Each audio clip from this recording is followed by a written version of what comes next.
महाशक्तिमान, महाज्ञानी, भक्तों के सबसे प्रिय महाबली हनुमान जी, इतिहास के वो किरदार जिनकी भक्ति और निष्ठा की मिसालें दी जाती है।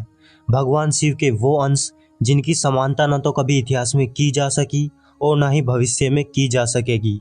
और आज हम आपको दिखाने वाले हैं कुछ ऐसे सबूत जो ये साबित करते हैं कि हनुमान जी आज भी जिंदा है और हमारे ही आसपास किसी न किसी रूप में है। वीडियो को शुरू करने से पहले आप सबसे अनुरोध है, वीडियो को लाइक करके कमेंट में जय श्री राम जरूर लिखें। ये बात तो हम सभी जानते हैं कि हनुमान जी की शक्ति अपार थी। रामायण काल में भी हनुमान जी ने अपनी शक्ति को उच्चतम स्तर तक पहुंचाया ही नहीं, क्योंकि अगर ऐसा हुआ होता तो लंका का विनाश वो कुछ ही क्षणों में कर देते। हनुमान जी को अमृतत्व का वरदान हासिल था और वो कलयुग के अंत तक धरती लोक पर ही विराजमान रहेंगे। हनुमान जी के जीवित होने के सबूत दिखाने से पहले बात करते हैं कि रामायण के बाद हनुमान जी कहाँ गए। दरअसल रामायण में भी बताया गया है कि श्री राम के धरती छोड़ने तक हनुमान जी अयोध्या में ही उनकी सेवा करते रहे और उसके बाद उन्होंने वनों को ही अपना निवास स्थान बनाया।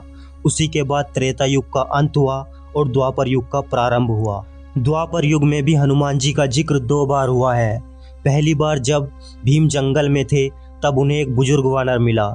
जब भीम ने उस वानर को रास्ते से हटने को कहा तो उस वानर ने कहा कि अब इस उम्र में मुझ में इतनी शक्ति नहीं है, तुम ही मुझे रास्ते से हटा दो। इसके बाद घमंड में चूर भीम ने पूरा प्रयास किया, लेकिन भीम उस वानर की पूंछ तक को नहीं हिला सका। तब भीम को समझ में आया कि वो कोई साधारण वानर नहीं बल्कि स्वयं हनुमान जी है, जो भीम को घमंड छोड़ने का सबक देने आए थे। इसके बाद भी हनुमान जी अर्जुन के रथ पर ध्वज बनकर पूरे महाभारत में उनके साथ रहे। अंत में जब हनुमान जी अपने असली रूप में आए और वहां से चले गए तब वो रथ भी राख बन गया।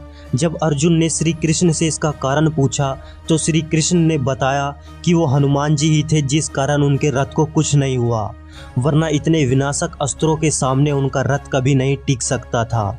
इस तरह हनुमान जी ने महाभारत काल में भी अपनी उपस्थिति दर्ज करवा दी। इसके बाद कलयुग में भी हनुमान जी की बातें आपको सुनने को मिल जाएंगी। चीन, इंडोनेशिया, कंबोडिया में भी अलग अलग नामों से आपको हनुमान जी की कहानियां सुनने को मिल सकती है। अफ्रीका से लेकर अमेरिका तक शक्तिशाली वानर के आज भी जिंदा होने की बातें की जाती है। 14वीं सदी में ऋषि माधवाचार्य ने हनुमान जी से साक्षात भेंट होने की बात भी की थी। 17वीं शताब्दी में तुलसीदास जी ने भी बताया था कि हनुमान जी ने उन्हें रामचरितमानस लिखने के लिए प्रेरित किया था। उसके बाद भी कई साधु संतों ने हनुमान जी से मिलने और उन्हें देखने का दावा किया। अब अगर बात करें हनुमान जी के जिंदा होने के सबूतों के बारे में तो आप विश्वास भी नहीं कर पाओगे।